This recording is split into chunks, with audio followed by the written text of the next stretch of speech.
We were talking about Doordarshan's most significant achievements. What, in your opinion, are they? Well, I would say in the last couple of years, the way Doordarshan has turned around and proved that it can meet any challenge is one of the most significant achievement of Doordarshan recently.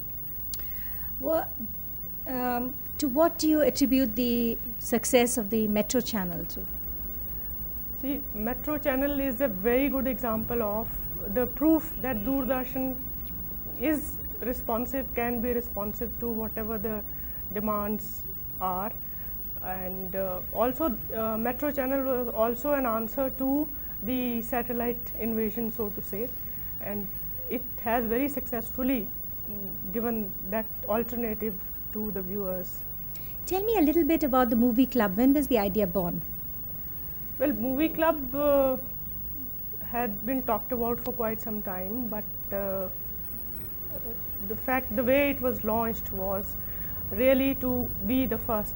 Doordarshan was very keen that this venture, movie channel in Hindi movie channel in India, if anybody has to do it, Doordarshan should be the first to do it. And I think by launching the movie channel the way it was launched, Doordarshan has also proved that how quick it is and how responsive it is, which is what is required in today's context.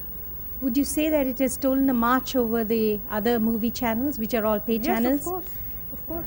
And this is a free-to-air channel? It's a free-to-air channel. It's going to be free-to-air for some time, and we are keeping an open mind whether to make it a pay channel or maybe this will remain a free-to-air channel. There can be other pay channels, movie pay channels.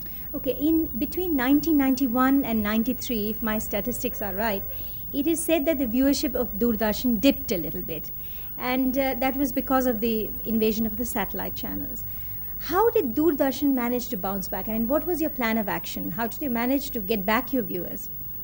As I mentioned, most of it was because of quick response and quick decisions, and to do something like Metro channel was launched, and the programming and everything.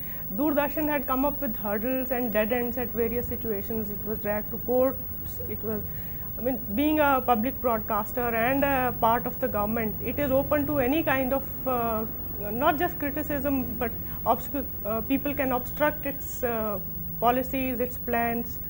And the situation was that you had to act very quickly, and the fact that Doordarshan has been able to do it, it shows its inherent strength.